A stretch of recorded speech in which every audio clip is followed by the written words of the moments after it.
आज हम एक ऐसे टॉपिक के ऊपर बात करेंगे जो न्यू पेरेंट्स के लिए एक बहुत स्ट्रेस का बायस बन सकता है।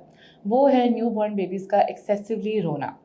बच्चों का रोना एक बहुत ही आम सी बात है, लेकिन न्यू पेरेंट्स के लिए ये बहुत ज़्यादा स्ट्रेस और एंग्जाइटी वाला अमल हो सकता है। इसकी बहुत सारी वजूहत होती हैं। आज हम बात करते हैं उनमें से कुछ वजूहत के बारे में। लगता है बाजार के खाने बहुत खाते हो। जी डॉक्टर साहब, मैं ये मेडिसिन प्रिस्क्राइब कर रहा हूँ, वो आप ले लें। अब कोई भी मसला हो तो मरहम से डॉक्टर की ऑनलाइन कंसल्टेशन बुक करो, क्योंकि डॉक्टर से बात होगी अब घर पर।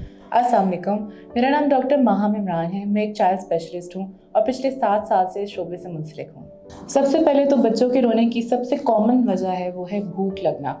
बच्चों के पेट का साइज़ बहुत छोटा होता है, जिसकी वजह से उनको हर 2 से 3 घंटे के बाद भूख महसूस होती है। बच्चे भूख की वजह से रोते हैं और इसके साथ कुछ साइंस भी आते हैं बच्चों के अंदर, जिसमें बच्चे अपने हाथ जो है वो मुंह में डालते हैं और उसके अलावा अपने लिप्स को स्मैक करते हैं। अगर आपको अपने बच्चों में इस तरह के हंगर क्यूज़ मिलें तो इसका मतलब है कि आपके बच्चे को भूख लगी है। कोशिश करें कि अपने बच्चे को हर 2 से 3 घंटे के बाद आप दूध पिलाते रहें। इसके अलावा ये कि अगर बच्चे का डायपर गंदा होगा तो बच्चा डिस्कम्फर्ट में होगा और उसको कम्युनिकेट करने का बच्चे के पास यही तरीका है कि वो क्राई करेगा।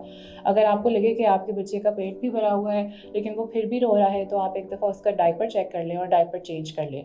अमूमी तौर पर न्यू बॉर्न बच्चे दिन में 6 से 8 दफ़ा या इससे ज़्यादा भी अपना डायपर गंदा कर सकते हैं, तो इस बात का और सफाई का भी ख़ास ख्याल रखें। इसके अलावा एक वजह यह भी हो सकती है कि न्यू बॉर्न बेबीज़ टेम्परेचर के लिए बहुत सेंसिटिव होते हैं। अगर बच्चा बहुत ठंडा या बहुत गर्म हो जाएगा तो वो भी डिस्कम्फर्ट का बायस बन सकता है और बच्चा रो सकता है। इसलिए बच्चे को मौसम के हिसाब से कपड़े पहनाएं और हर थोड़ी थोड़ी देर के बाद बच्चे के हाथ और पाँव को टच करके फील करें कि बच्चे का टेम्परेचर कैसा है। इसके अलावा बच्चों में एक्सेसिवली रोने की एक बहुत बड़ी वजह है कॉलिक। कॉलिक का मतलब है कि बच्चे के पेट में दर्द हो रहा है। अगर आपका बच्चा एक दिन में 3 घंटे से ज़्यादा, एक हफ्ते में 3 दिन से ज़्यादा और टोटल 3 हफ्ते से ज़्यादा रो रहा है तो इस बात की पॉसिबिलिटी है कि उसको कॉलिक का मसला हो सकता है। इसकी एग्जैक्ट वजह तो अभी तक नहीं पता, लेकिन कुछ ऐसी चीज़ें हैं जो करके आप बच्चे को कॉलिक से रिलीफ दे सकते हैं। फॉर एग्ज़ाम्पल, आप कॉलिक ड्रॉप्स का इस्तेमाल कर सकते हैं, आप बच्चे को टमी टाइम करवा सकते हैं और बच्चे की पेट की वर्जिश कर सकते हैं।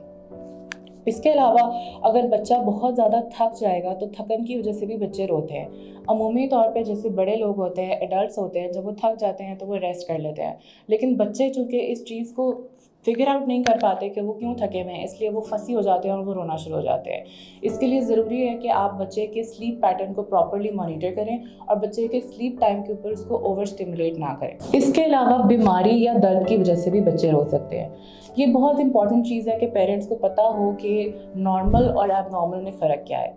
बच्चे का एक्सेसिवली रोना छोटी से छोटी बीमारी यानी कि कान का इन्फेक्शन से लेकर बड़ी से बड़ी बीमारी यानी कि गर्दन तोड़ बुखार का भी एक अलामत हो सकती है।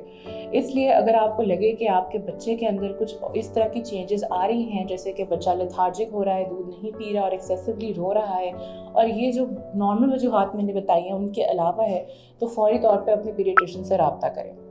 एंड पे मैं सिर्फ यही कहना चाहूँगी कि न्यू बॉर्न स्टेज एक बहुत ही अर्ली स्टेज होती है और पेरेंट्स को बहुत पेशेंस से इस चीज़ को गो थ्रू करना होता है। हर बच्चा मुख्तलिफ होता है और हर बच्चे की रोने की वजूहात डिफरेंट होती हैं।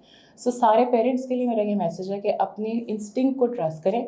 अगर आपको लग रहा है कि कोई प्रॉब्लम है तो आप अपने पीडियाट्रिशियन से लाजमी रब्ता करें।